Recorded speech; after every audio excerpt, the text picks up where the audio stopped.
अस्सलामुअलैकुम एवरीवन, कैसे हैं आप सब।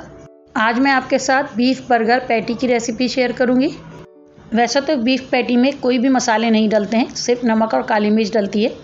गोश्त की अपनी एक बिसांद होती है, उसे ख़त्म करने के लिए मैंने इसके अंदर कुछ मसाले ऐड किए हैं, जिसकी वजह से गोश्त की बिसांद ख़त्म हो गई है।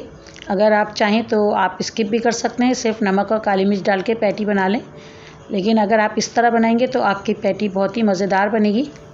तो चलते हैं फिर रेसिपी की तरफ।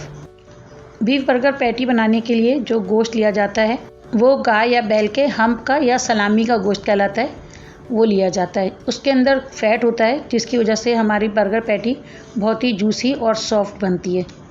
तो मैंने सलामी का गोश्त लिया है 3 किलो बगैर हड्डी का। इसे मैंने अच्छी तरह से धो लिया है और धोने के बाद इसे ड्राई कर लिया है या खुश्क कर लिया है। उसके बाद मैंने इसका मशीन का कीमा निकलवाया है, बारीक मशीन का कीमा निकलवाया है और मैंने इसे 2 दफ़ा पिसवाया है ताकि ये अच्छी तरह से बारीक हो जाए। कीमा बनवाने के बाद मैंने इसे जाली में रख दिया है ताकि इसका गोश्त का जो अपना पानी है वो भी अच्छी तरह से निकल जाए। मैंने 8 अदद छोटे साइज़ की प्याज ली है, आप दरमियाने साइज़ की 5 अदद प्याज भी ले सकते हैं। मैंने इसको छोटे छोटे पीसेस कर लिए। अब मैं इसे मशीन में डालकर बारीक चॉप कर लूँगी।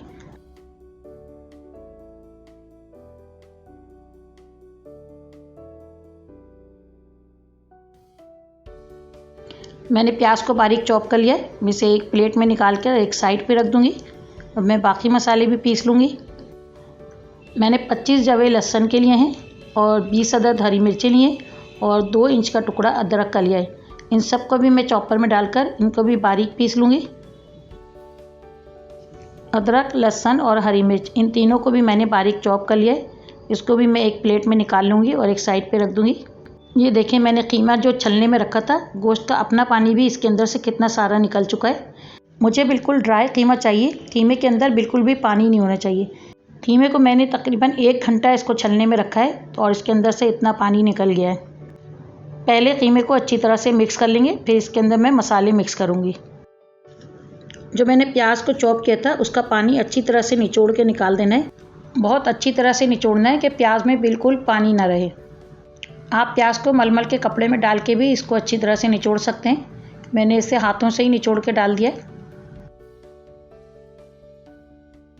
अब मैं इसके अंदर अदरक, लहसुन और हरी मिर्च जो चॉप किया था वो भी डाल दूंगी। 2 टेबल स्पून मैंने काली मिर्च पाउडर डाला है। इसके अंदर मैंने 1.25 टेबल स्पून नमक डाला है। आप नमक अपने टेस्ट के हिसाब से डालिएगा। पिंक सॉल्ट थोड़ा सा तेज़ होता है, इसलिए थोड़ा सा कम डलता है। 2 टेबल स्पून मैंने चिली फ्लेक्स डाला है। आप चिली फ्लेक्स को अपनी मर्ज़ी से कम ज़्यादा कर सकते हैं। सब मसालों को डालकर अच्छी तरह से मिक्स कर लेंगे। मिक्स करने के बाद मैं इसके अंदर 2.5 सर्विंग स्पून 2 और आधा सर्विंग स्पून मैं मैदा डाल रही हूँ।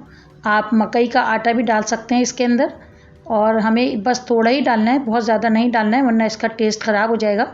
बस ये थोड़ा सा डालना है ताकि इसकी बाइंडिंग हो जाए। मैदा डालने के बाद इसे अच्छी तरह से मिक्स करना है, बिल्कुल अच्छी तरह से मसल के इसको मिक्स करना है। जिस तरह आटा गूंथते हैं इसको इसी तरह से मिक्स करना है। मिक्स करने के बाद इसको 1 घंटे के लिए रख देंगे मैरिनेट होने के लिए। 1 घंटे के बाद मैं इसकी पैटी बना लूँगी।